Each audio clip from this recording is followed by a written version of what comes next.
going on YouTube? Good morning. It is Monday, April 7th. It is time for another cut update. But before that, if you are new here, if you're not new here, either way, make sure you go like, comment, subscribe, share this video with a friend. And if it's something that you think they may find useful, definitely share it. Don't gatekeep. We don't gatekeep on this side. Some things, we gatekeep some things. Just kind of a recap of last week. Not gonna lie, each of the workouts I hit, they were all like really solid. I'm enjoying being back on the push-pull leg split. The leg day that I hit, the quad focus leg day, was probably the hardest day of the week. I'm not gonna lie. I don't know if it was a mix of just the volume and intensity. And honestly may have been the volume. And so I might try to tweak it just a little bit. So I'm trying to focus on more intensity than I am volume. And for those of you who don't know, volume is like the amount of work that you're doing. Intensity is the quality of work that you're doing within the sets that you have. Volume may be like 4 sets of 12 to 15 on every exercise. That's just a lot of volume, a lot of sets, a lot of reps. Whereas intensity will look like you may have 2 working sets, but those 2 working sets, you may also have some sort of intensifier. So like a drop set, working to failure, rest pauses, all that type of stuff. And so it may not be the volume or the same amount of work as doing a 4x12 to 15, but you feel like you're getting just as much work in. And so for me right now, like as I'm in the cut, I want to focus on intensity because I'm trying to keep my heart rate up. I'm trying to burn as much calories as I can while I'm in the gym and while I'm outside. But while I'm training, my goal is let's keep the heart rate up, less than a minute rest time depending on the exercises, and really trying to incorporate intensifiers into each exercise whenever I can. I'm really only letting that be with my like isolation exercises, so like leg extensions, bicep curls, tricep push downs, all that type of stuff. But yeah, I'm looking forward to this week. I made a couple changes just based on how last week went and how my body felt. With that leg day, I was down for about 2-3 days, and then by the time I hit legs again, I was cool. There are definitely gonna be some changes I make, not like holistically, but just like trying out different exercises, switching things around to see how they work in my favor or not. What do we got? We got, yeah, cut update. Y'all want the good news or y'all want the bad news? Bad news? Why y'all want bad news? Okay, the bad news is I'm still in the 240s. Y'all probably like, how's that bad news? You was just 244 last week. No, it's not bad news, but it's really like my goal last week was to get very close to breaking the 230s. I think this week I'll for sure do it.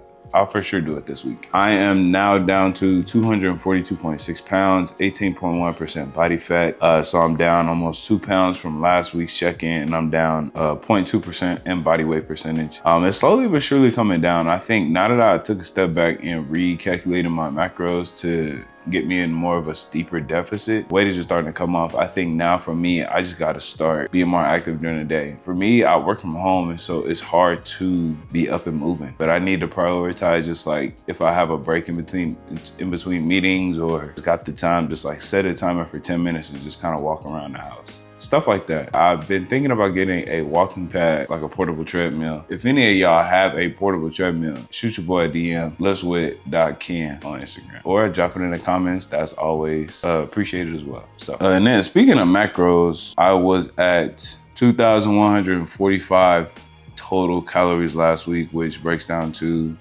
221 or 220.59 grams of protein, 193 grams of carbs, and 55 grams of fat. This week, I am still at that same protein limit, but I did drop my carbs by about 15 to 17 grams. So I'm now down to 177.93 grams of carbs. And then I dropped my fats down as well to a whopping 49.83 grams.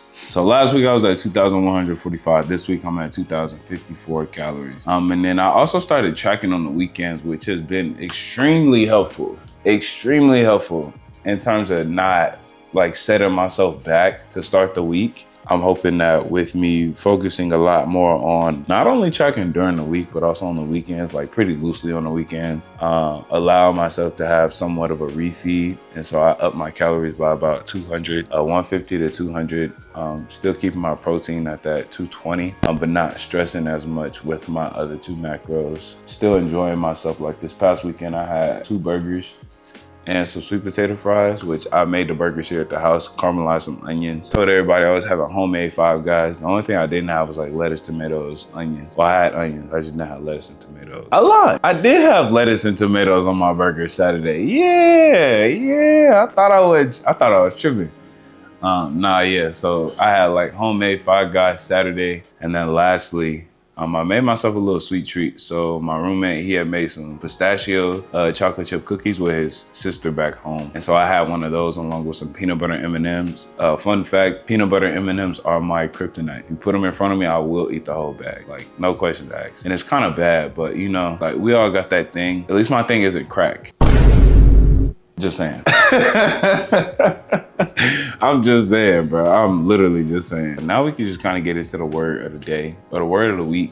Patience. I have a picture hanging up in my kitchen, and it has all the fruits of the spirit. And the one that I always look at the most is patience. And there it has patience as like a pomegranate. And I think that's the perfect illustration of what and how patience can be exercised. I don't know if any of y'all have ever tried to use a pomegranate or eat a pomegranate. It's dang near impossible, because it's like once you cut it open, it's not like trying to scoop out a kiwi or slice up an apple or anything like that. You're gonna get your hands dirty with a pomegranate. And I think in life, sometimes in trying to be patient and trying to exercise patience, we get our hands dirty in the way that not everybody is going to be easy to exercise patience with. And so for me, that's the thing that I'm learning, that patience isn't this like universal thing. We're all uniquely, fearfully and wonderfully made, as God says. And being like that, we all have different temperaments, different personalities that make us who we are and the way we are. And so exercising patience, it's a continuous cycle of just like learning, adapting, and moving forward with your best foot. I think for me, I'm really putting myself, being put in positions that show me that, but also just for myself, like being patient with letting life run the course that God has set it on, and not trying to be the aggressor, and understanding that all things work together for the good of those that love God and are called according to his purpose. That's Romans. That's Romans.